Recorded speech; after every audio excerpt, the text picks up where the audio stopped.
the cloud now. Welcome, everyone, and thanks for joining us tonight. My name's Lori Schreier. I'm a member of New Hampshire for Safe Technology. I've been active on these issues for several years after becoming aware of my own sensitivity to wireless technology and then learning the science.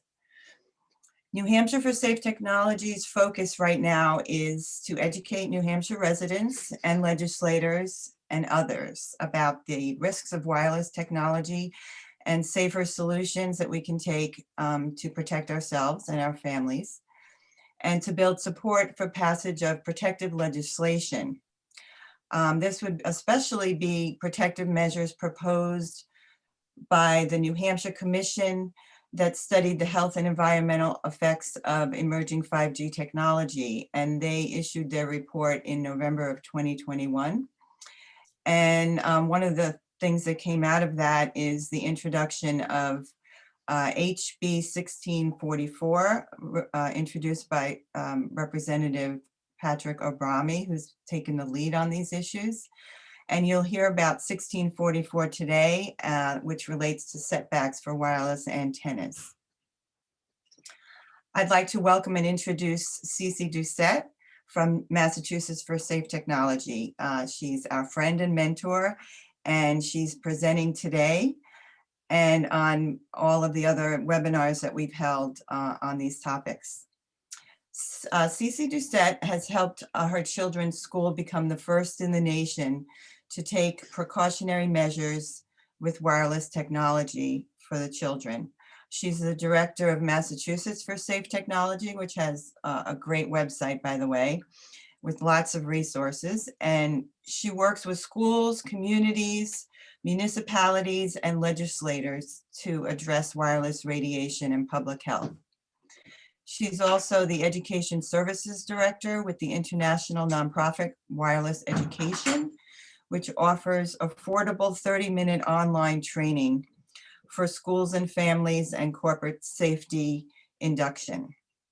Cece was honored to co-chair the technology panel for the Health in Buildings Roundtable Conference at the National Institutes of Health, and to present state and local policy at the International EMF Medical Conference in 2021.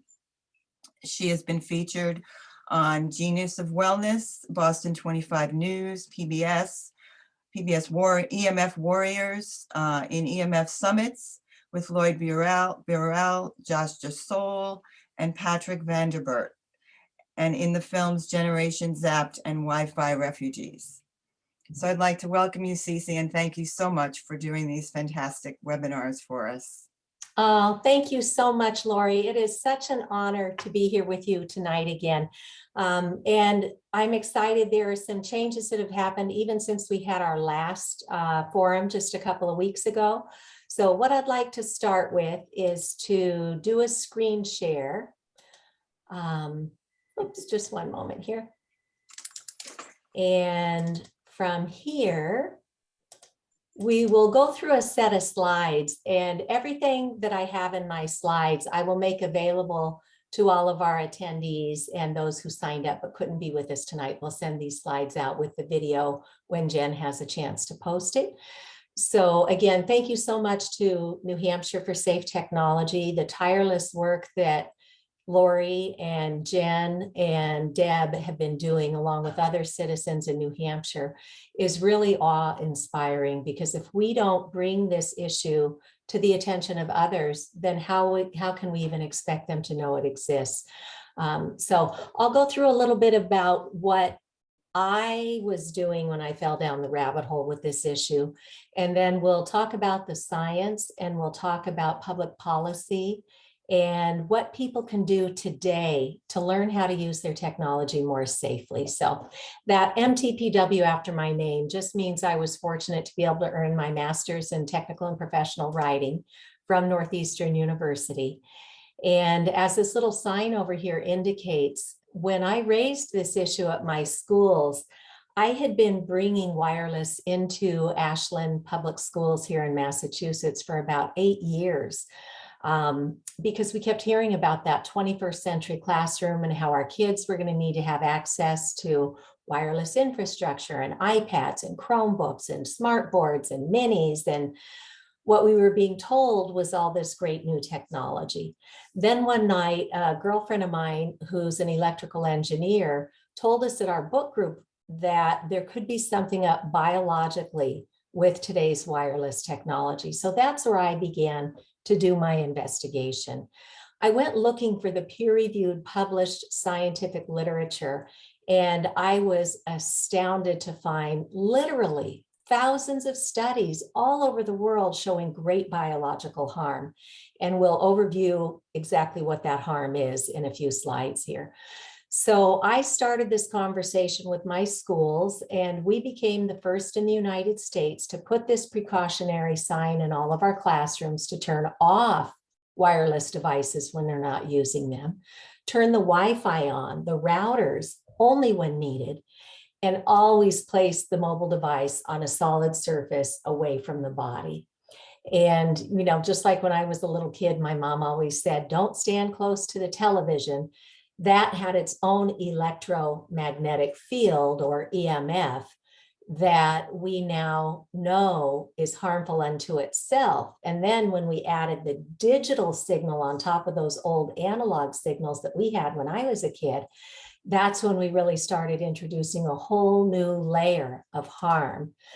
So we became the first in the United States to even have this little sign with precautionary measures to start taking baby steps towards safe technology. They're still waiting for higher authorities to tell them what to do to truly protect the children and staff.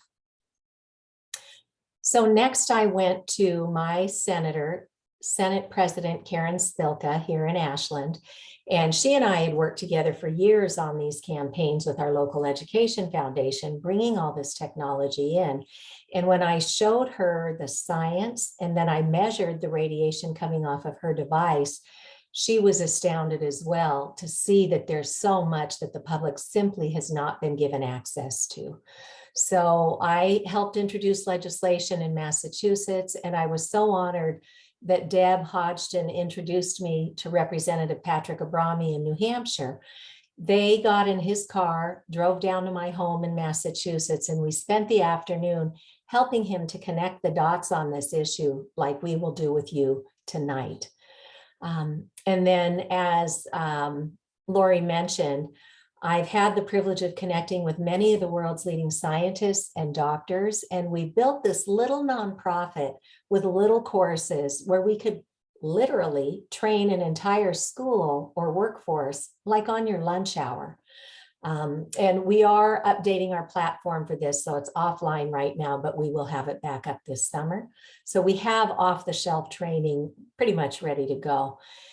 And Massachusetts for Safe Technology, thank you for your kind words, Lori. We have a good website, no fear mongering. We just want to be able to give people the facts on this and help them, if there's anything we've learned, help you get to those facts quickly. So I always tell people, don't take my word on this. Don't take the industry's word on any of this. Please go take a look for yourself. And I think you too will be satisfied that we have enough science showing harm, and unfortunately, far too many people already suffering the harm from today's wireless radiation. Here's the link to that panel that I was co-chairing down at the National Institutes of Health. I like to share this link because we were limited to 10 minutes for each of our presenters. And you'll hear introductory remarks from me, but more importantly, you will hear from Frank Clegg, who's the retired president of Microsoft Canada. He now understands the risks, and he's speaking out publicly about the changes his industry needs to be making. We also hear from one of the world's leading scientists, Dr. Martin Pall, who has excellent papers out on 5G, on the neurotoxic effects of today's wireless technology, on the risks of Wi-Fi, and he just came out with a new paper this spring on early and earlier onset of Alzheimer's, because this is a neurotoxin. So you can introduce others to this conversation very credibly with these short videos at this link. And then, as Lori mentioned, I was so honored to be asked to be an invited speaker at the Electromagnetic Fields Medical Conference. And it's called Conference 2021 to differentiate it from the first one we held back in 2019. Now, this happened right in the middle of the pandemic. And so we had to pivot and pay to go onto a virtual platform. And it's always wonderful to be in person at a conference for the synergies that you get to be part of there. But in a way, it's a blessing that we had to go to a virtual platform because we have just been given reaccreditation on this medical conference because the content is still fully applicable today. But we have medical professional training available now for 24.5 continuing education credits for doctors. We went through a separate process for nurses, and also all of our town's first responders need to have continuing education credits. So now we can professionally train the entire medical community through this online conference that is now available until May of 2023. So that's me, and that's how I fell down the rabbit hole with this. But what made my schools become the first in the nation to even have our little sign hanging in all of our classrooms? Well, I think it was when they read the legal fine print that comes with all of our devices. There's a website called See the Fine Print that's been put up by a wonderful, wonderful group called the Environmental Health Trust, that has arguably the world's largest database on wireless radiation harms and safe technology solutions. So you can go and look up different fine print warnings, but here on the iPad, it had said seizures, blackouts, eye strain. And if you have an iPhone, I invite you to take that out right now. And I know exactly where to find the legal fine print in an iPhone. If you have a different platform like an Android or a Google phone, if you just do a quick search on the make and model of your device and type RF exposure for radio frequency radiation, then you will be able to find the fine print. On an iPhone, from settings, scroll down just a little ways and hit general. If it's a much older phone, up at the top, hit about, but if it's a more current phone, go right from general, scroll all the way down to legal and regulatory. Once you're at legal and regulatory, go down just probably 4 lines and you will see RF exposure, which is radio frequency radiation or two-way microwave radiation that they politely call energy in this legal fine print. And what that legal fine print tells us is a couple of really important things. One, this device was tested at a distance from the body. And so if you use this device, as most people do today, right up against your head or tucked into your bra or your shirt pocket or your suit pocket or tucked into the waistband of your yoga pants or put in your back pocket, you are exceeding the FCC limits for public radiation exposure. The next paragraph also says to use a hands-free option because by simply touching a cell phone with the antennas turned on, you are exceeding the FCC limits for public radiation exposure. And those limits, by the way, were never biologically safety tested. And worse, the FCC was just sued for ignoring 11,000 pages of scientific evidence entered into the public record. So that fine print's been there all along. We should have never picked up these cell phones in active mode, and distance is definitely our friend. So when I figured out that there are radio frequency detection devices, somebody said, oh, you mean like a Geiger counter for radiation, like when Fukushima blew? And I said, yes. And there are devices that we can purchase or rent or borrow that will allow us to see this invisible toxin. Because if the pandemic has taught us anything, it's that we need to be vigilant about invisible toxins in our environment. So I went to my town. We have a little pot of money, grant money, that our Board of Selectmen manage. And I put in an application to say, here's what the issue is. Here's the science. Could we please get funding to put a radiation detection meter in the schools and then another one in the library? And the first time I applied, they said, oh gosh, we really don't understand what this is. Come back next time. The second time I applied, they said, oh, gee, this is probably a Board of Health issue. So I went and talked to the Board of Health and found out that they didn't understand this issue. And then by the third time I applied, I had already had a bill in with our legislature, and I discovered that most of our public servants are completely in the dark on this issue. So I went and I educated every member of our select board one by one, and then I presented to our library board of trustees. And in the end, I became the first in the United States to have one of these radiation detection meters placed on loan in our public library. I think it was in 2016. Since then, a medical doctor and I have gotten one put in the Newton, Massachusetts Public Library. And now out in Pittsfield, Massachusetts, this equivalent meter, the Safe and Sound Pro 2, has now been placed into circulation at the Pittsfield Library. So anybody who belongs to the Minuteman Library can take this one out from the Newton Public Library. And then if you belong to the other, and I apologize, I can't remember the name of your library network out in Pittsfield, but for the surrounding towns, if you have a library card, you can also go and take this one out. This is actually the one that was recommended, the Safe and Sound Pro 2, at the medical conference in 2021 and currently through the medical conference through 2023. And both meters are fine. This one just has a little bit more current technology. So I want to give you a demonstration of what this invisible toxin looks like. So here in my home, I choose safe technology, and when I need to use the internet, I run everything through an Ethernet cable. So it's not rocket science to fix this. This is an Ethernet cable. We plug it into the back of our router on one end.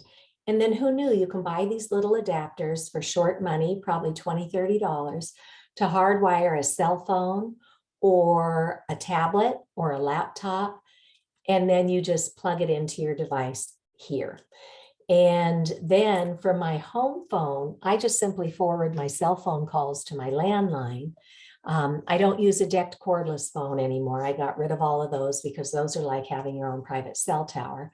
I have a nice hardwired phone that I just ordered from Staples for like $20 or $30.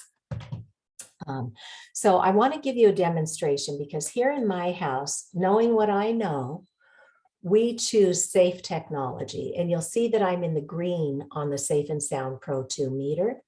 And right now, the maximum exposure of radiation that I'm getting is at 3.59. And the unit of measurement is a microwatt per square meter. So in a square meter of air, how much radiation is there? I'm getting less than 10, and that's our goal, is to be under 10. But watch what happens when I take my cell phone out of airplane mode and I let these radiation antennas transmit. So this is what all of our devices are doing unless we know better. So right now from this one device, just by booting it up without actually even doing anything, I went from under 10 to 391,000 microwatts per square meter. So see, it's bouncing in the red into the extreme areas. I prefer not to be radiated, so I'm going to put my cell phone back into airplane mode. And after it dissipates, we see it go way down again. And now it's at 5.32. So under 10 is what the scientific literature indicates we should be aiming for. And I know, it's a lot to get our minds around, but the solution is simple. Choose hardwired technology, simply using Ethernet cables and adapters, and then just run your signal all the way through and then go into your devices and turn off all the antennas. And I'll give you a slide to help you figure out how to do that in a little bit. So my cable station was very kind to send resources to my home, and we did a walkthrough to show very common exposures, from cell phones to microwave ovens, to laptops, to mice and keyboards and printers, and everything else that we've been talked into getting rid of our cords and adopting wireless. So this is a 23-minute public service announcement that highlights what some of the common exposures are and makes recommendations for how you too can start choosing safe technology. And the best part is, once you run everything back through wires again, not only are you protecting yourself and your loved ones and your pets and your plants and the pollinators, but you will discover that you get a much faster connection. Your signal is far more reliable going through cables than anything you will ever get from a wireless device. Your data security and privacy are much better protected through a cable instead of all your data flying through the air on a wireless signal that can be very easily hacked. Okay, so what does the science tell us? In the long term, this is what we're finding: child and adult cancers. This study right here was done by the US National Toxicology Program. This is part of the National Institutes of Health, the National Institutes of Health and Environmental Sciences, which is our country's, well, actually the world's gold standard for toxics research. So 20 years ago, they started a study when cell phones were the technology of the day to see if it could harm us. And after 20 years, they had an unprecedented peer review 3-day program at the National Institutes of Health with world-leading scientists whose career is microwave radiation. At the end of the day, they reported out clear evidence of cancerous tumors and DNA damage, with additional findings of, these heart tumors, brain tumors, acoustic neuromas, thyroid cancers, and more, and DNA damage, which is DNA is our roadmap to grow a proper child, a proper plant, a proper pollinator, a proper biome of any kind. And the science is showing this is disturbing and damaging the DNA. Well, every time a really good, highly credible study comes out, the wireless industry will get a hold of it, and their public relations professionals will put spin on it and say, oh, that's just one study. You need more than one study to prove anything. Well, right on the heels of our gold standard US National Toxicology Program study finding clear evidence of cancerous tumors and DNA damage, in Italy, the Ramazzini Institute completed another large study on cell tower base stations. That radiation is the same, and they found the same findings of cancers and DNA damage as we found here in the United States. So we don't need more science. We need political will to stand up to this industry. It was the infertility studies that got me on my feet when I first started investigating the science. They have taken male human sperm, they've exposed it to a laptop with the antennas radiating. And as I mentioned, this changed the DNA. It slowed the motility of the sperm, and it caused far fewer sperm to be viable in just 4 hours of microwave radiation exposure. And I had just given both of my daughters laptops. One went to college with her MacBook, the other had just started high school with a laptop right on top of their reproductive organs. So that was the day that I found my voice and started speaking up in my community about the wireless risks. Neurotoxicity is a huge problem today. Before the pandemic of COVID-19, we were already at epidemic proportions of anxiety, depression. We're seeing suicidal ideation in children and adults like we have never seen before. The science proves this radiation constantly pulsing at millions of cycles per second, that's the megahertz range, and now billions of cycles per second going, here I am, where are you? Here I am, where are you? Here I am, where are you? This constant jackhammering of microwave radiation is a neurotoxin, and it is damaging our brains. Dr. Hugh Taylor, who runs the OB/GYN program at Yale Medical, has done rodent studies showing that when these pregnant mice were exposed to radio frequency or EMFs, they came out delivered by the mamas, bouncing off the wall in their cages, like not a care in the world, that mirrored the same behavior that we see in children with ADD and ADHD. Dr. Martha Herbert founded the Autism Lab at Massachusetts General Hospital. She sees huge correlations between what she sees in the families in her care and what we know happens biologically with exposure to microwave radiation. Alzheimer's, I mentioned Dr. Martin Pall just came out with a new paper. It's a review paper that collects up all the study on brain toxicity. And he is saying that we are seeing earlier and earlier onset of Alzheimer's. It used to take 25 years to surface. Now we're seeing it not just in 70-year-olds and 80-year-olds, but 60-year-olds, 50-year-olds, 20-year-olds, and 30-year-olds now are starting to emit symptoms of Alzheimer's. So this is very serious, folks. And just this past month, the Environmental Working Group, which became very popular with their pesticide work, and they have the Clean 15 and the Dirty Dozen list to teach people how to eat foods that are not completely saturated in pesticides. This past month, they came out with a fact sheet on what this radiation is doing to our nervous system. So I just added this little slide here, and you can go here to get that information. Children are not just little adults. Their bodies are still under development. Their immune system, their central nervous system, their skulls, their brains are still forming. And as this diagram here from Dr. Om Gandhi illustrates, these are heads turned on their sides so that the ear is here. And when you put a cell phone up to the head of an adult, it penetrates into our brain about a third of the way. If you do that to a 10-year-old child, it's penetrating into the brain about 3/4 of the way through.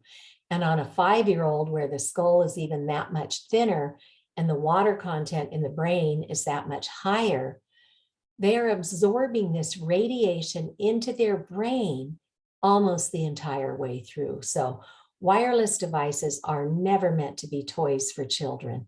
If you ever hand a wireless device to a child, make sure it's in airplane mode and all the antennas are turned off. And then they can just use whatever app is simply downloaded on the device, because you don't need radiation once the device is already loaded with the applications. So those were the long-term effects. In the short term, I think many people today can identify with either one or more or several of these symptoms that I'm going to describe that are all very well documented in the scientific literature. We should know that our government, through the ADA and the Jobs Area Network, they already recognize electromagnetic sensitivities. And that's a new term in our vernacular for people who are experiencing symptoms that remediate quite often when you remove the wireless radiation exposures. Unfortunately, some damage cannot be undone. So it's critical that we learn these symptoms and learn how to remediate. Insomnia is one of the biggest ones, but the good news is, after we have a training seminar like this, people say, I didn't want to know about this. I didn't want to believe it. I'm addicted to my phone. I love my phone. I live on my iPad. But some of these symptoms resonated. So I turned everything off last night, and oh my gosh, I slept through the night for the first time in ages. So we hear this time and again. So the results can be that quick with just a little bit of information. So insomnia is a huge one. Headaches, stabbing, searing headaches, migraines that our doctors can't seem to help us fix, nosebleeds and ear bleeds, chronic fatigue, like you just can't seem to drag yourself around anymore, pain from unidentified sources, skin, heating, flushing, tingling. It damages our nerves. Heartbeats that are too fast or too slow. This interferes with the electrical systems in our own bodies, our hearts, our brains, our lungs. Cognitive impairment, as we age, our cognitive abilities naturally have a gradual decline, but we're now seeing cognitive impairment escalating and in younger and younger people. The anger and behavior issues, it was really distressing at the medical conferences to hear the doctors tell us that because this radio frequency radiation is literally changing the gray matter and the white matter of the brain that affects the areas of the brain that control impulse and behavior, they said we can expect to see more and more of these societal outbreaks like we've been seeing in the news of shootings. Here in Boston, we've been seeing 3 different schools of late where children are literally picking up those school-issued Chromebooks and beating other children with them. So we've got to get a hold of this issue and simply hardwire and turn off the radiation. The other neurotoxic effects we spoke of. And it's not just you and I and our children, it's every biological cell on the planet. This disrupts it all. There are excellent resources at this link, and I'll just quickly go through what some of the fallout is at the planetary level. Our disappearing pollinators are being overpowered by this huge layer of electrosmog. The Earth has its own electromagnetic field, and the pollinators, the bees, and our birds, they all have systems in their beaks and in their brains that are meant to be in symbiosis with the Earth's electromagnetic field. And now we've introduced this huge layer of electrosmog that is billions, quintillions of times higher than what the Earth is. We've done this man-made disservice. The birds, the bees, and then what our energy consumption is. If anybody knew what went on down in the Congo and other areas of the world where there are human atrocities happening to get the dozens of minerals that go into every one of our digital devices, and just the horrific treatment of children and adults, we would never listen to the industry that just wants us to toss our old technology and get the shiny new whatever. We would hold on to our technology through its complete useful life cycle. The data warehouses consume huge amounts of energy. Our wireless networks consume huge energy. All of our personal devices. The industry is pushing faster streaming services. Well, if you look to see what their revenue stream is, the wireless industry is now buying up the streaming services and all of the entertainment industry. So they are marketing all this new get 5G, faster services, because this is their next revenue stream. Every time we send and receive on a wireless device, we're consuming energy. Every day when we charge and recharge our devices, we're consuming energy.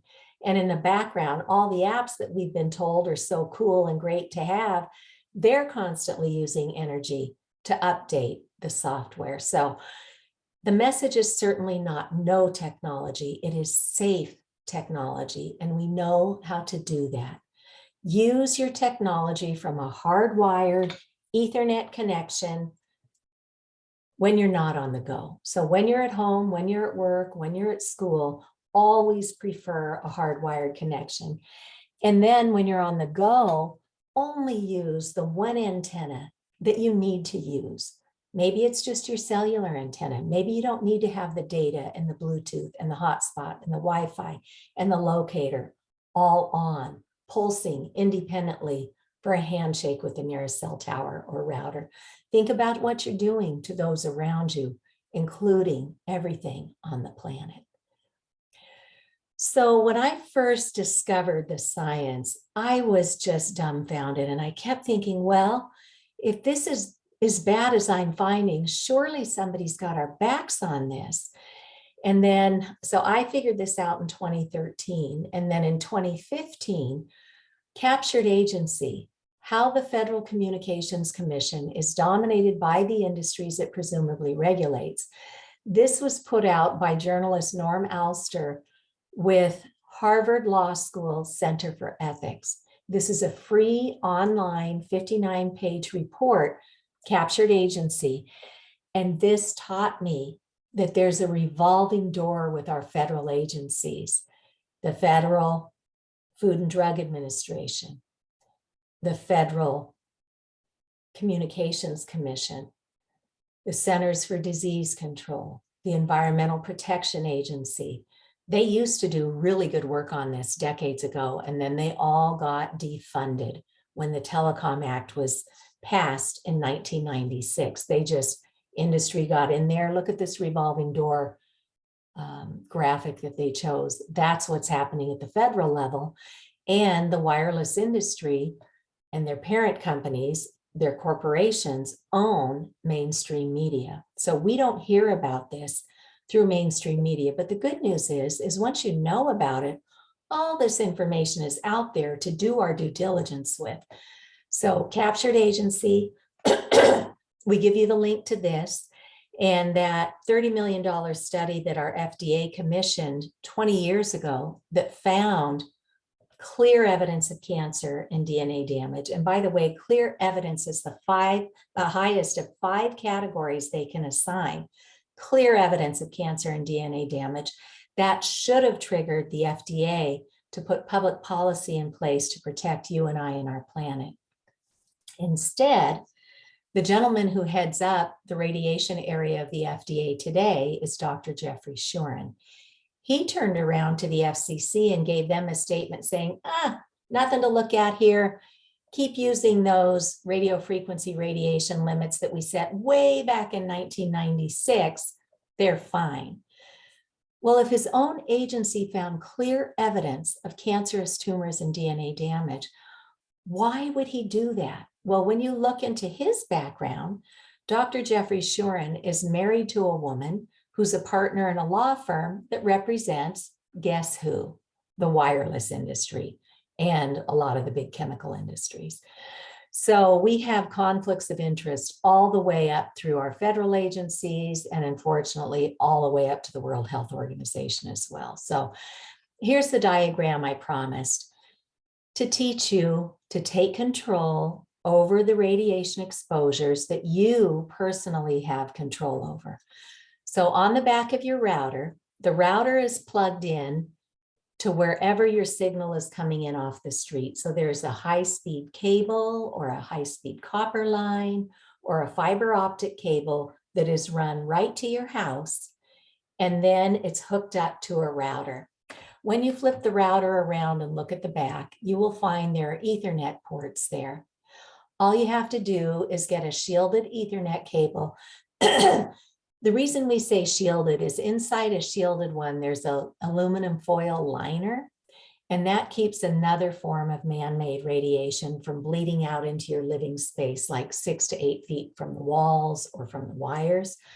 Those are low-level electromagnetic fields.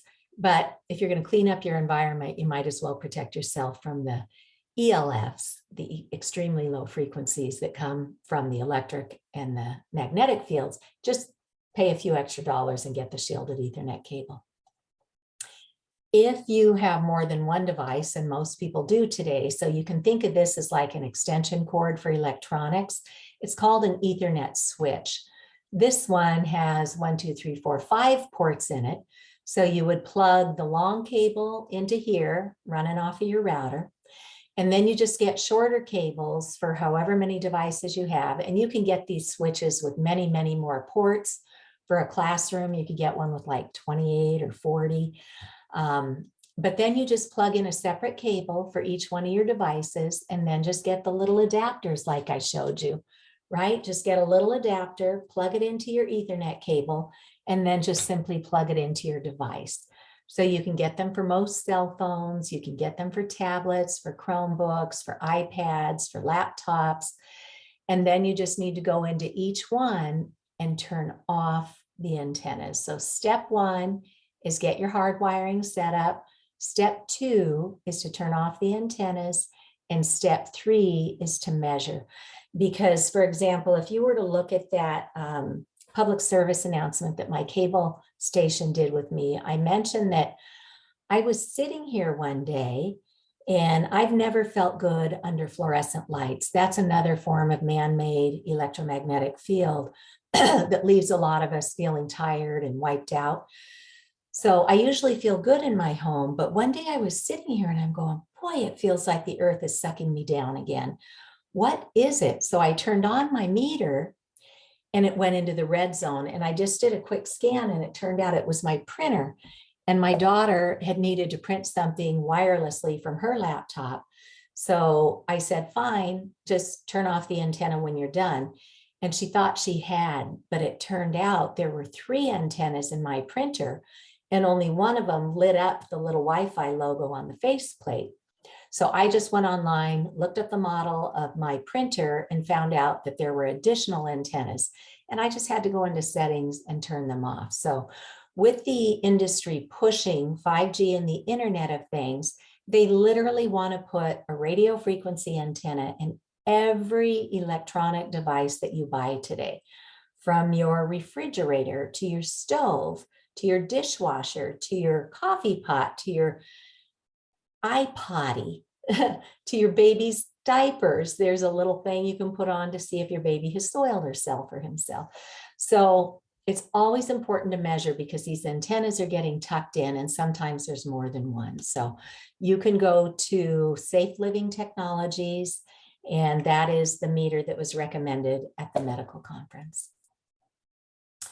So I'll quickly go over the areas that you may not have control over. And this is where once you get your own space figured out, you may want to start talking to your town and to your legislators because they have started swapping out the safe analog meters for our gas, water, electric, and solar that used to just have these little, these little circular dials on that I used to watch when I was playing hide and seek when I was a little kid hiding in the bushes. And now they've replaced them with these digital meters. So the industry caught on and they started putting the little circular dials on some of these utility digital meters too, to make it look like the old ones. But anything that has an FCC ID number on it is transmitting radio frequency radiation. So that's your first thing to look for. But these pulse radiation continuously, because metal acts as an amplifier, it can basically have those radiation signals hop onto your house wires and pipes. And there are some people where this has happened, where they weren't properly grounded and their whole house turns into one giant radiating antenna. So that's very dangerous and people get very sick from that. Fires, explosions, improper grounding, many, many resources to look at this link here. Right here is where my heart lies. If you put a smart meter or a bank of these smart meters on the opposite wall of where a child is sleeping or an elderly person or anybody with a compromised health system, this can quickly crash their health. Others are concerned about the safety and the privacy and the data harvesting, where your data is literally flying through the air. Anybody with a cheap app out at the curb could get your data and know your patterns and know when you're being home and when you're being away, back their truck up and take your toys. So there's a lot of issues around this wireless technology being pushed into our infrastructure. And at the medical conference, they said that a lot of their patients were getting sick with sudden onset microwave sickness when these smart meters go in. And pity the people who live in an apartment or a condo complex where a whole bank of these get installed. So this again is an environmental justice issue. We've had issues with this here in Worcester, where National Grid came in to do a smart grid pilot program. They went so far over budget that our Attorney General's office got involved, but they were only looking at the finances when they need to also begin looking at the health issues. Jeremy Johnson is a Silicon Valley engineer who's married to a medical doctor. When a bank of these smart meters went up on their condo, they got really sick. So Jeremy has done a TEDx talk that's really good to share with others too. So smart meters, and then the other one that you and I don't directly have control over, but we can definitely do good work in our communities to make sure that we have zoning bylaws that don't allow cell towers to be placed anywhere near where we live, where we study, or where we spend the majority of our time. So it's critically important to look at the non-industry funded science. And when we do that, we see that there's a death rate that's high around cell towers, and it just starts to come down at 500 meters, which is about 1,640 feet. It doesn't actually catch up to the regular population death until about 1,000 meters, which is about 3,000 feet. So these cell towers should not be anywhere near us, and they should be at least a third to a half a mile away, especially for sensitive populations of children, the elderly, fetuses, and anybody with a health condition. There is a website you can put your address in at antennasearch.com, or your children's school address or your work address, and go in and see what they've logged in for cell towers and antennas. They give you a separate report for each, because now the industry has been encroaching to put these antennas closer and closer by putting them right on buildings, on the sides of buildings, on rooftops, and a lot of people are getting very ill from them. So you'll find some of the big macro cell antennas registered there. And in our big cities, look at our poor downtown Boston. I put in our State House address, and at the time I did this, normally it would give you a 3-mile radius, but Boston has so many cell towers and antennas that it could only give me a return of 1 mile. So within 1 mile of poor Boston, we had 70 towers with 1,184 of these giant antennas all over. And this is what it looks like in one of our Boston neighborhoods in Hyde Park, which is an environmental justice community. Look at how densely populated this is with radio frequency radiation. Now we add the 5G small cells. So what is 5G? 5G is just 5th generation technology. Sounds simple enough. It follows 3rd and 4th generation, or 3G and 4G. But with those were using longer wavelengths that could go from the cell towers into our homes, our offices, our schools. Those big wavelengths could travel through objects. All that's left to monetize are these tiny little millimeter waves. And that's what the industry is spinning up for 5G. They're saying, oh, you're going to have faster streaming, smart cities, super highways. They're spinning all this speed, but those little tiny millimeter waves cannot carry information very far or go through objects like leaves on trees or raindrops or snowflakes. And so the industry solution is to start putting these antennas every 2 to 12 houses, not in industrial parks 300 feet in the air, inside our neighborhoods, at the curb, every 2 to 12 houses at bedroom height, on light poles, on street poles, and this is what some of them look like. So I ran the report. Boston, the city of Boston, has a map that shows where these small cells are going in.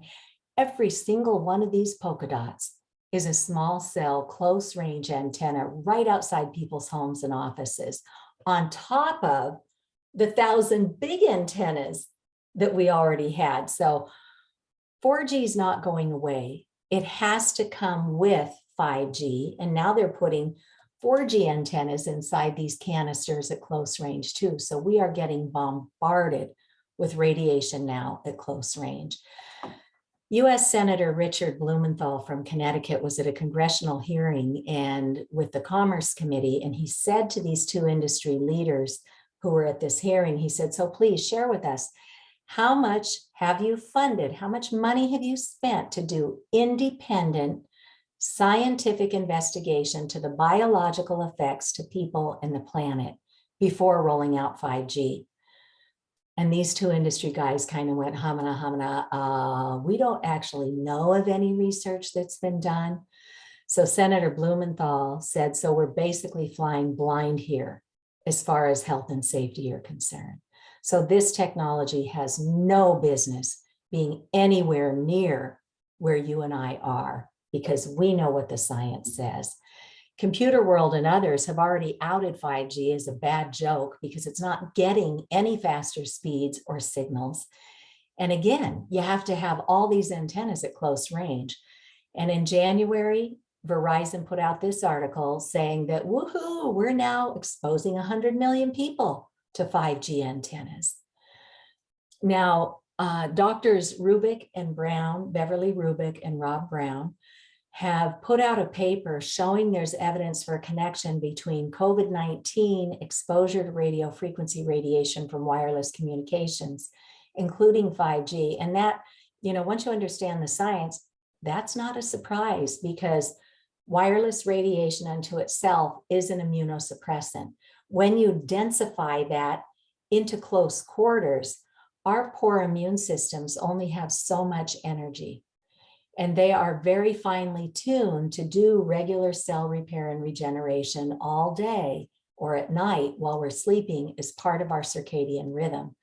When we add this toxic layer of microwave radiation on, that is using the energy to try and process that out that our body would normally use for regular cell repair and regeneration.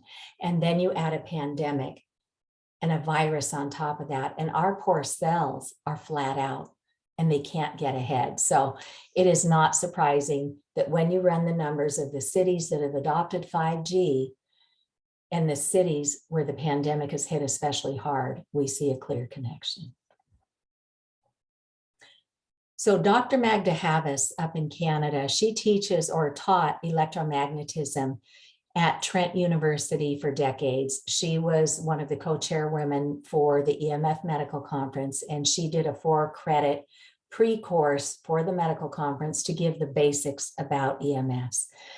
She is now running a study that anybody who invests in one of these meters is welcome to participate in, to go out into your community and to take measurements in real time of what your town looks like. Can you brag about your town? And she uses the acronym BRAG, B for black, which is where it's like it blackout, the radiation is so bad. R for red, where we're in big trouble. A for amber, where the yellow is where we're heading toward trouble. And green is where it's passable. So we talked about indoors, you want to be at 10 microwatts per meter squared or less. Outdoors, at the Salzburg convention that was held, world-leading scientists suggested that if you can get it less than 1,000 outdoors, because you're on the go when you're outdoors, you're not sitting directly under it, one would hope. If you could get it down under 1,000, that would be pretty reasonable, presuming you get to go home and do proper cell repair and regeneration at night while you sleep. So anybody who wants to go invest in or borrow one of these meters, you can help Dr. Havas to get her database populated with all of these readings. So here's an example of some outdoor measurements. Again, our goal is to be outdoors less than 1,000. At the Westmoreland, New Hampshire Fire Department, one of your members in New Hampshire for Safe Technology did a reading of 417, not too bad. Keene, New Hampshire, downtown, over 7,000. Nashua, New Hampshire, over 14,000. Concord, New Hampshire. I did this one with Deb Hodgson, and this was during the pandemic, so there weren't really many cars driving by with all their radiation going. There weren't many people on the streets with all their radiation going, so this was still high, and there wasn't even much traffic. Stratham, New Hampshire, we're in the blackout. There's a cell tower right in the downtown area. And then in the North End in Boston, this is a wonderful tourist area where all the delicious Italian restaurants are, where there are still people living, a lot of little old people. This was a big immigrant community back after World War II and World War I. And so we have a lot of senior citizens still living above these shops. We were at huge blackout areas of 613,000. And look at this innocuous looking little pretty wrought iron lampshade or lamp. These are actually small cells in there. So down Hanover Street, which is the main drag for the north end, they put up these beautiful cell towers at the curb, right where everybody walks by. And then when you look down the side roads, you see these ugly gray monopoles with a gray canister on top right outside of people's bedrooms. So this is happening in real time. So folks, that's all the bad news. I want to leave us and run through some slides of some of the good news. Dr. Martin Luther King taught us that when we fix things in society, it usually comes through 3 channels. 1, the public learns about it, figures it out, and starts making changes. 2, the courts rule, and 3, public policy catches up to, in this case, the science. So I'll walk you through quickly some resources that you can delve further into with these 3 areas. So we've talked about our own use of devices and what we can do there. The FCC had an open docket for years into which scientists and doctors and people who have been harmed or loved ones of people who have died from radio frequency toxicity. The Environmental Health Trust sued the FCC for ignoring 11,000 pages of this. They were also joined by the Children's Health Defense and others in that lawsuit. And the courts ruled that the FCC was arbitrary and capricious. That basically means they didn't do their homework when they ignored all that science. So the courts remanded it or sent it back to the FCC to say, you've got to do better. Show us why you say these toxic levels are still okay. So that's where that landed today. But that's a huge movement of the needle towards safe technology, because now we can tell everybody in our towns, all of our leaders, all of our schools that look at this, we cannot trust those FCC microwave radiation limits. There's another lawsuit called the Irregulators. These were folks who used to work for the industry who figured out the shell game that the wireless industry did. So you and I have been paying for years on our cell phone bills and on our cable bills to bring safe hardwired technology right to the building, right to the premises, and then we can just hook up with Ethernet cables indoors. Well, when wireless became a lot cheaper to install and highly profitable, the industry took our money to do the right thing, and they put it in their bucket for wireless, and they started using our money to be the backbone for their wireless infrastructure. So the Irregulators is this group of former industry consultants who went after the industry and have opened up the gates for our states to go back and recoup that funding. So that's important. Now, this lawsuit win was huge, but we know it's going to take years for public policy to catch up. So our friends over at Grassroots Environmental Education have a wonderful project called Americans for Responsible Technology. And they have written a petition and submitted it to the Food and Drug Administration saying, we need you to declare that wireless radiation is an imminent hazard and do something about it. So we invite you to go out to Americans for Responsible Technology and sign on to their petition and help move the needle there. Here in Massachusetts, we recently learned that we have a set of legal guidelines through our Board of Health, through our Massachusetts State Level Association of Health Boards, that now has 4 pages about cell towers in there. So our boards of health are legally empowered to protect our towns.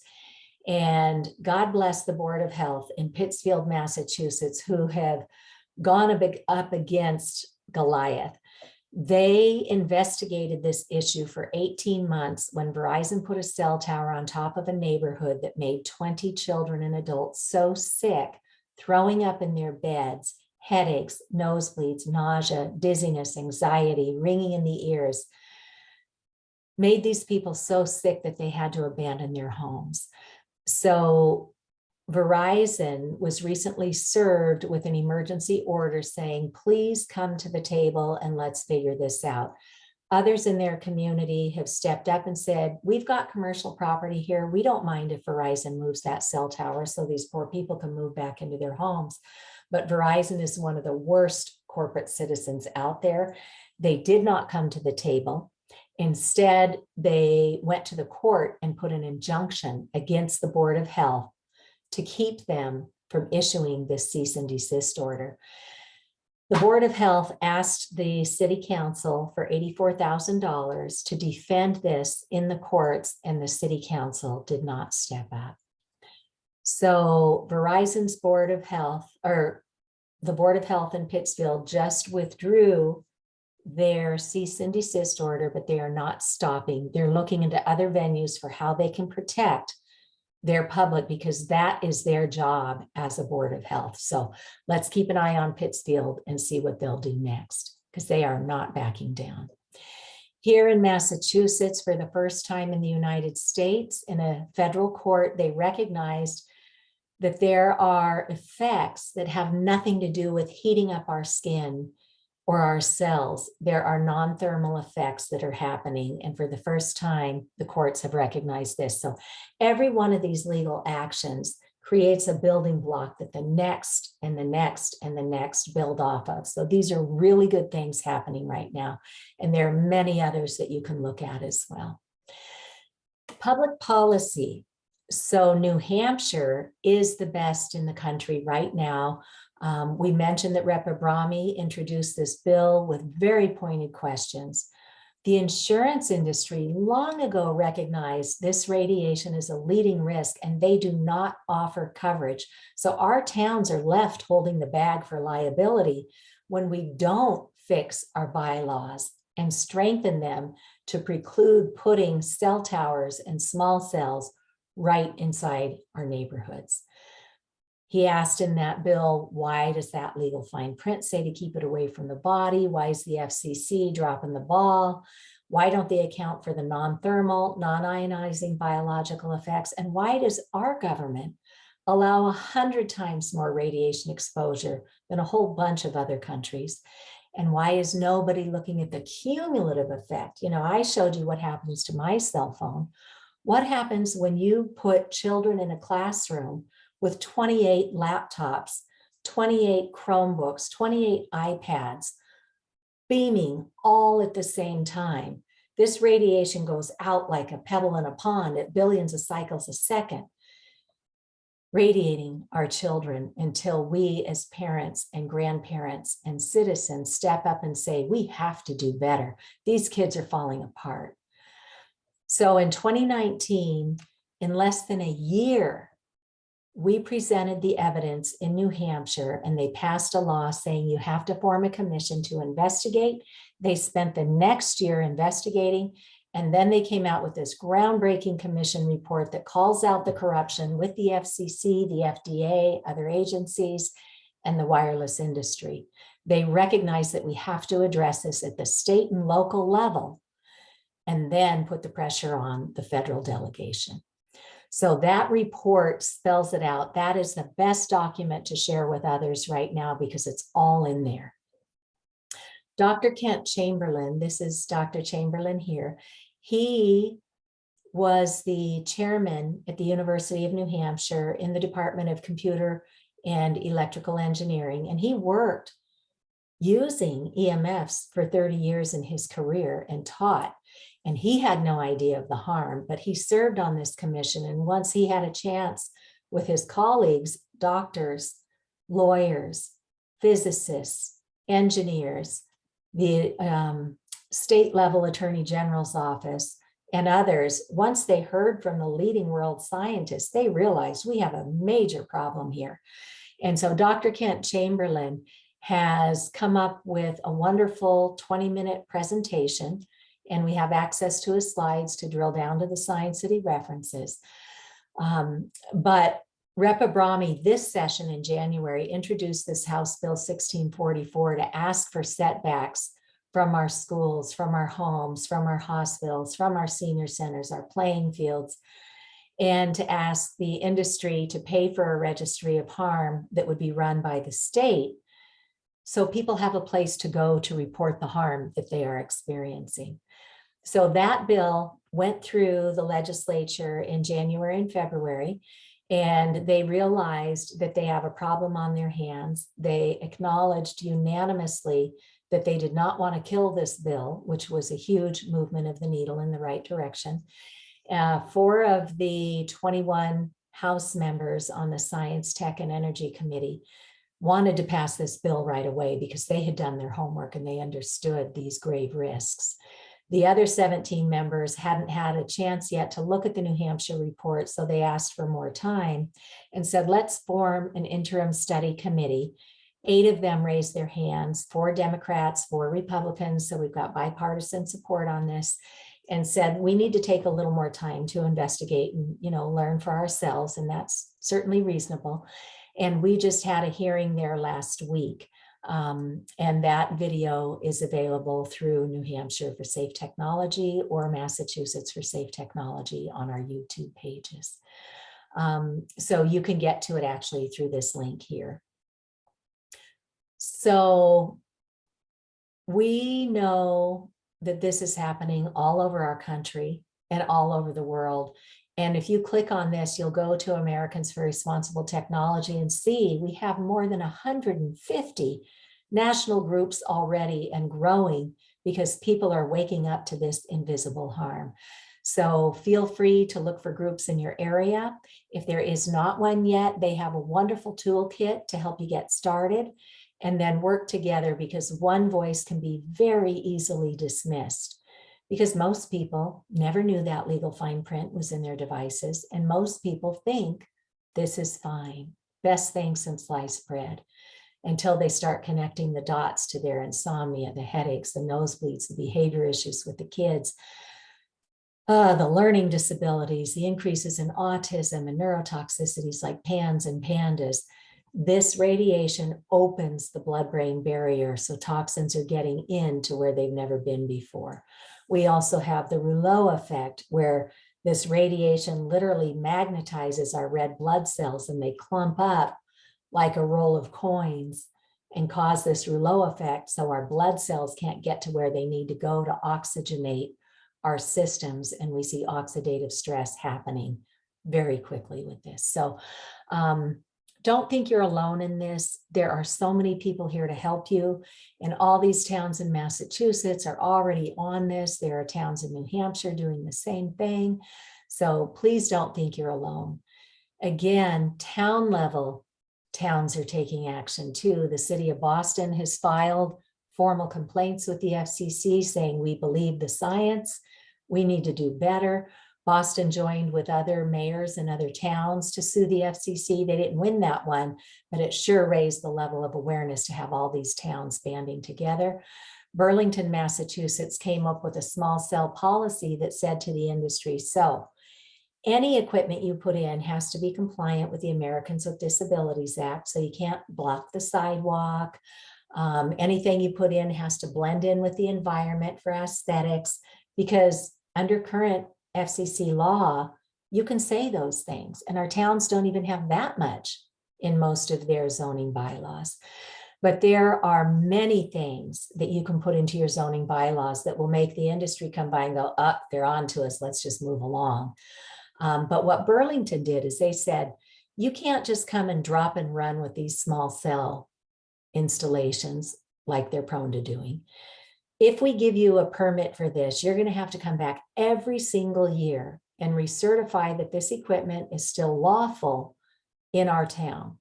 And we don't have an expert on staff to do that independent recertification. So you, Verizon or whatever vendor, you're going to have to come back and pay us every year so we can hire an independent consultant to recertify every single one of those individual small cells. Well, the night that they ratified that small cell policy, Verizon was at that meeting, their lawyer, and said, well, our client does not wish to set a precedent for an annual recertification or an annual fee, because mind you, they plan to put millions of these in all over our neighborhoods. So they withdrew their 7 small cell applications.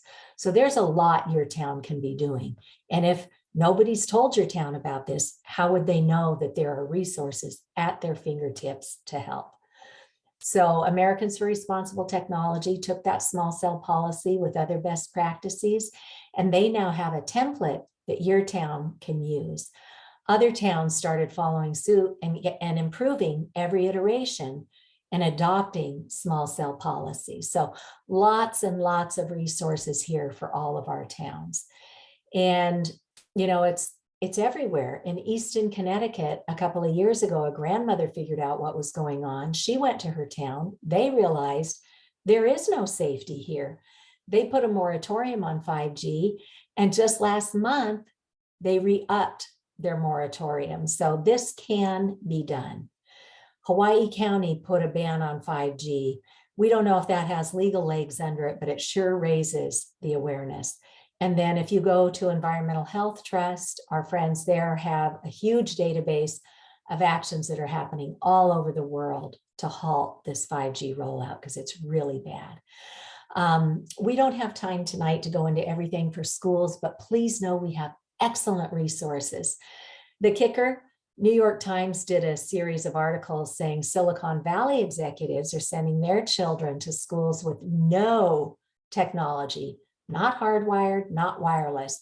They know a child's brain does not develop best in front of a screen. It develops best through learning interactively with their teachers, with their peers, with their parents, with their environment.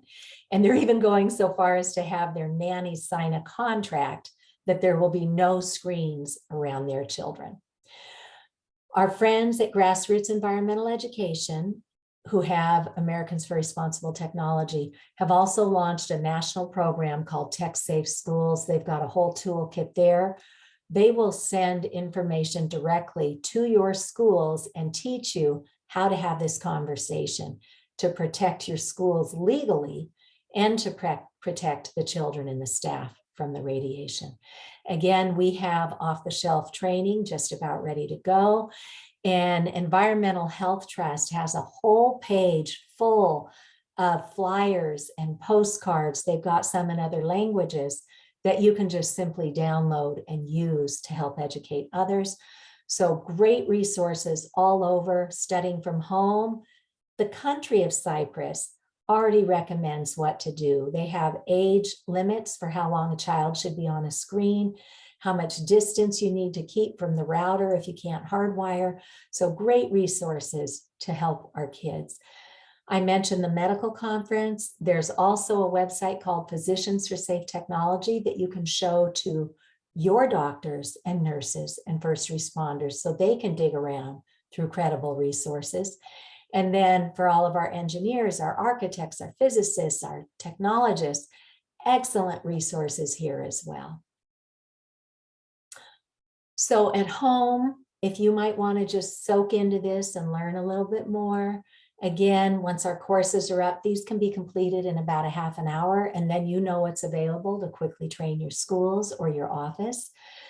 If you're not a do-it-yourselfer, there is a group of highly trained, highly skilled professionals called building biologists that are trained through the Building Biology Institute. You can hire a consultant to help you get this right. So again, don't feel like you have to do any of this on your own. There are so many people available. This award-winning film, Generation Zapped, is now available through Amazon Prime. Many of our libraries have it available for free through their streaming services of Kanopy with a K, Kanopy or Hoopla, or you can download it for a couple of dollars. But this is a really lovely way in 72 minutes to sit down with your loved ones, bring your friends, the parents of your kids' friends, bring everybody into your living room and watch this together. I can be brought in to co-host with you. I've done many screenings at libraries. I did a screening at the Massachusetts State House. We did a screening at the National Institutes of Health, but this is a great way to learn. And here over on PBS, Bert Wolf does a travel show, and who knew? He worked with Camilla Reese, who's an advocate in this space, and they've done 2 episodes that are free and online, half-hour episodes that, again, will walk you through this issue very easily. And here's that Americans for Responsible Technology we've spoken up with an excellent toolkit for you to go learn about this with flyers and yard signs and letters to the editor and a sample ordinance for your town. So I know this is all new to many people, but there are so many great things that we did not have 9 years ago when I fell down the rabbit hole with this. At your fingertips, the solutions abound. So again, watch what you do in front of the kids because they are totally monkey see, monkey do. They see you on your screens all the time. They see you deferring your love and attention to them because you're busy on your screens. Guess what? You've just empowered them to do the same thing. So we need to learn to set limits for ourselves and for our children and to model that good behavior. I love this poster, 50 Ways to Take a Break. And it's doing all the things that we used to do before screens were pushed in front of our eyes all day and night. So excellent reminders of how to just get back out in nature, do things artistically, do things creatively, go hang out with friends, play a sport, climb a tree, meditate, whatever, but we need to regenerate and rejuvenate. So there's a link to that if you want it. And then Dr. Laura Conover came out with this book. The poor thing, just as the pandemic hit, she was launching this book. I had read a book called Earthing, which is about a whole other body of science that shows that every living thing is meant to be connected physically to the earth because we get electrons from the earth that come into us and help to neutralize and to reset our electrical systems and stuff. So I read that book first and looked at all the science and went, yeah, that really makes sense. But I live in the Northeast and I can't go out walking around on the grass 6 months out of the year. Dr. Laura Conover came out with this book called The Earth Prescription, and she takes it by all 4 seasons and teaches us how to ground naturally. You know, in the winter, you can just wear little fingerless gloves and touch the pine needles or the leaves, the high water content of a plant or a tree that is grounded, and you are instantly grounded through that. So excellent, excellent resources to teach us how to get that good, clean, healing energy naturally. Here are things you can share with your towns. But again, look at this, Reinventing Wires, free and available to our towns to talk about all the ways the wireless industry has done a disservice. We need fast, safe, reliable technology through cables, not through more wireless out at the curb. And always measure. As I mentioned, the Centers for Disease Control has a principle called ALARA, as low as reasonably achievable. They've already got this for ionizing radiation like the sun and gamma rays. We need for them to now take it to the next step with this man-made, non-ionizing radiation, but that should be our goal. Get to as low as reasonably achievable. Keep the excellent technology, but get rid of the wireless radiation and just access superb technology through cabling. So next steps, again, let's get these bills moving. Bring me in to educate. Now that you've come to one of these sessions, think about it. Think about who you might want to invite from your town, your municipal leaders. We're going to keep doing these a couple of times a month. So we'll always have fresh information to share. And we have fact sheets, we have education. And locally, our town should be forming tech safety committees. Now that technology is here to stay, we need to up the way we run our towns to make sure that this is in the fold and that we're doing it across all of our boards to make sure it's safe and reliable. We should be steering our towns away from the industry that's trying to push these smart grids and smart meters into our communities and just simply hardwire the technology from the meters to the Ethernet that's already run into your home. Public spaces, we need hardwiring. So all of this, and our towns, most of our town attorneys are not experts in telecom law. There are, however, really good attorneys who know the industry playbook. They can be hired to look at your town's bylaws. Andrew Campanelli is one of the leading experts, and he can put us in touch with others as well. But I think it's very short money for a town. He can look at your bylaws for less than $9,000, go through point by point and tell you what your town needs to do to make you protected from close range cell towers. So in the community, I can be brought in to help do forums. You can take a look at some of these that have been done, but we have got to get our schools in the fold on this because these kids are getting radiated and a lot of kids are going to be in front of screens during the summer. But think about where you work, what maybe professional organizations you're affiliated with, and we can be brought in to give talks there. So I know it's a lot at the medical conference. The first one, Dr. Lynn Patrick said it's like drinking water from a fire hose, and we recognize this, and we know you need some time to get your mind around this, but start taking baby steps. So it's overwhelming, but what can you do? What can you do today just to feel like you're doing something to protect yourself and your loved ones? Think about reducing your exposures. First of all, before you do anything, just start looking around. What did I buy? What did I bring in? Is it the Ring? Is it the Alexa? Is it my phone? Is it my laptop? Is it, my gaming system, my baby monitors? Just start taking stock. Figure out what your gaps are. Just start noticing. And then start with some baby steps. Ultimately, you want to create a sleep sanctuary so your body can use its energy to do cell repair and regeneration instead of staying up all night fighting off all this radiation. Eventually, you're going to want to invest in Ethernet cables and adapters. And Environmental Health Trust. I just pulled up 3 of the fact sheets and resource pages that they have, but they have a bunch of them at this link here. So here's smart things. Turn everything off when you're not using it. Turn off the wireless antennas and only turn on the one that you need at the time you need it. Choose a corded phone, use the Ethernet cables.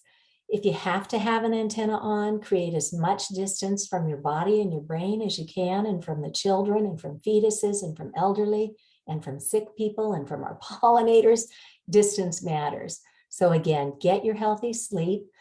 Download applications onto your devices. Once they're on there, then turn off all the antennas and just enjoy the apps. And always choose wired and turn off the Wi-Fi and the Bluetooth.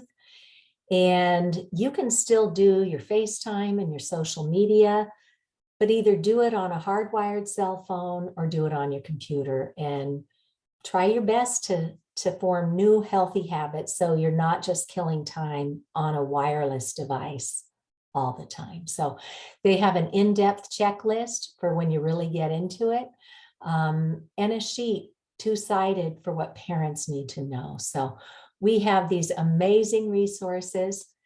Maybe today you start by putting it in airplane mode, right? And it's really lovely to not be at everybody's beck and call. You can form new habits to have people call you on a landline, or to let people know around you, listen, I'm going to set an alarm on my phone and I'm going to check it every half hour. So if you need me, I'll be setting an alarm during regular business hours or whatever boundaries you set, and then I'll get back to you. And it's such a relief not to have your central nervous system on high alert all the time. So lots of good ways to recoup our health. So thank you very much from New Hampshire for Safe Technology and Massachusetts for Safe Technology. When you get my slides, there are links here to get to us. I'm going to stop the sharing and we will open things up for questions. If anybody has questions, go ahead and raise your hand. I'll take a quick peek at the chat. Oh, good, Shirley. Thank you so much for pointing out the Building Biology Institute. They do have a lot of really good fact sheets there that can help us. Lori Schreier, thanks for mentioning that there are paints that can be used to shield. Do think about engaging a professional to help you with that. There are paints that have metal in them that will create a barrier, but I understand that some of that has to be grounded and you have to be very careful. I'll give you an example of a woman here in Hopkinton, Massachusetts. She got so sick and could not figure out what was going on. She saw her doctors, they ran their tests, couldn't figure it out. She started paying thousands out of pocket to see specialists. Specialists were running their tests. They hadn't been trained. They hadn't gone to the medical conference. Finally, somebody recognized that she was suffering from microwave sickness symptoms. And once they told her, she started looking around in her condo and she got the short straw. She was the condo where the energy company had put up a bank of smart meters on her kitchen wall outside. So she was getting walloped with this huge emission of radio frequency radiation that made her so sick. So she decided to do the shielding paint. So she painted the entire length of her condo on the wall that those things were on and thought she would be fine, but she was getting sicker and sicker. Well, what happened is she put that shielding paint up, but didn't know enough and didn't consult a professional to know that on the other side of her condo, on the other side of that wall was a neighbor who had the router and the cordless phones and the cell phones and the mice and the keyboards and the printer and all of it that was pulsing through that other wall into her condo and then hitting the shielded wall and bouncing back and walloping her twice. So shielding is not for lightweights. You need to know what you're doing. And I really encourage you to get a building biologist or another certified EMF professional if you want to help with that. Lori, you have your hand raised. Hi, Cece. Yes, that was so wonderful. I have a few other comments to add to what you spoke about.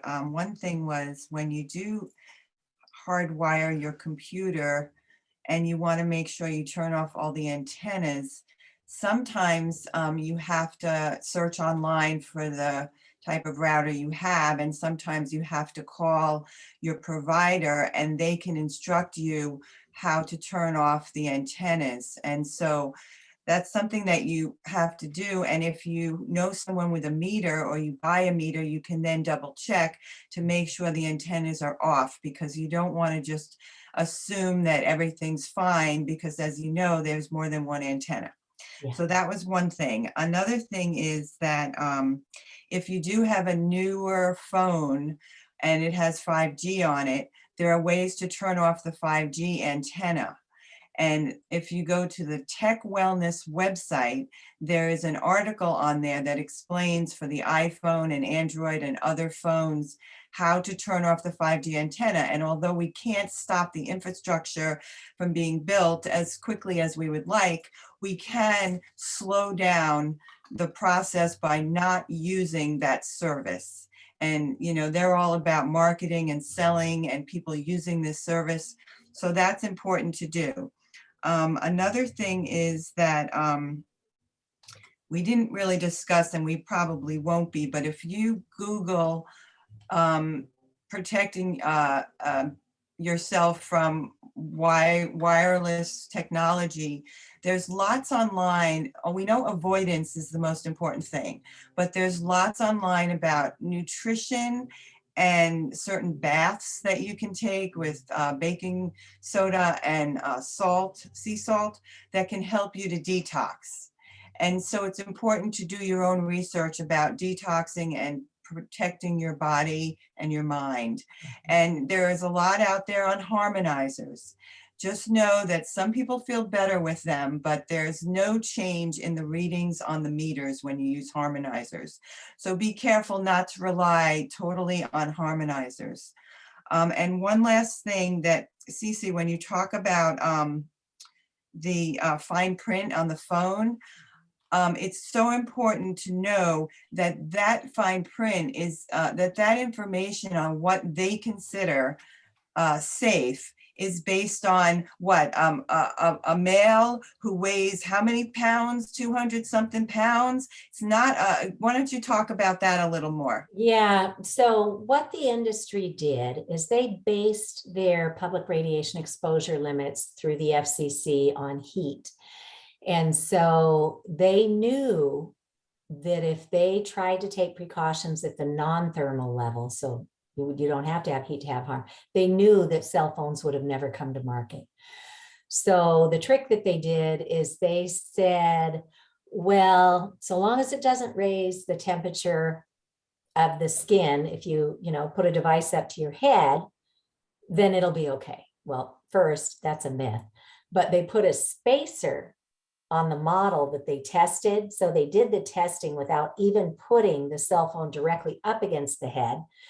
And they tested it on a military man model in the 90th percentile of human fitness, which excludes probably all of us, especially women and children, and by and large, most men, on a 90 percentile of fitness of a military man. They have this thing called SAM. It's a specific anthropomorphic mannequin. It's basically a head that they filled with gel, and they put a probe in it and said, how much heat in a half an hour's time would it take to raise the temperature of the gel inside that head?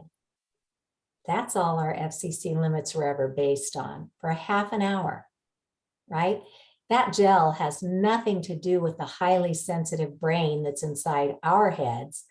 And, you know, as Lori said, it was never tested for anybody but this 90th percentile, and it was tested on the fallacy that you have to have heat. So what you see in your legal fine print has been in there all along, warning you not to have these devices anywhere near you, but it was never protective to begin with. But we do have some movement in the courts to help us get closer. But again, this is not something that happens fast. It will take probably decades before, just like we did with big tobacco, we knew in 20 years, 50 years before our Surgeon General stepped up at a press conference and said, oh yeah, tobacco is bad for you.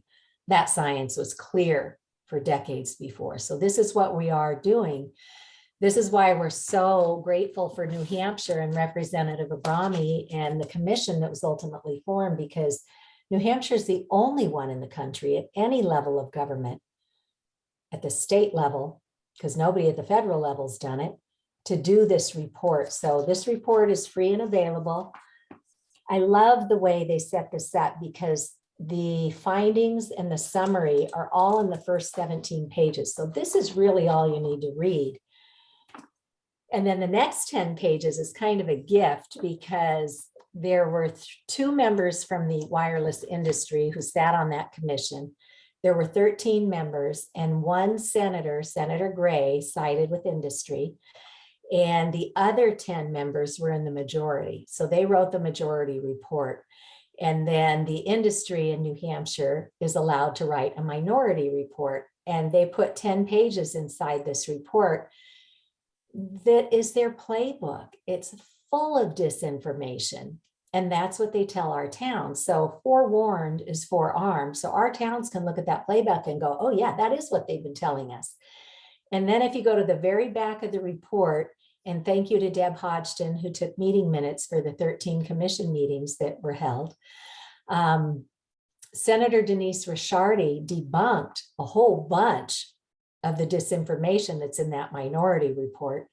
And the scientist, Dr. Paul Haru, who has created cancer in his lab at McGill University in their medical program, he's created cancer using EMFs or radio frequency. So he knows how toxic this is. And he put in that meeting too, in those meeting minutes, you know, the industry said they were going to come back and provide us with the science that this is safe. And they never came back with anything, because there is nothing showing any kind of safety on this. And they'll spin it a million different ways, saying, oh, the science is not conclusive.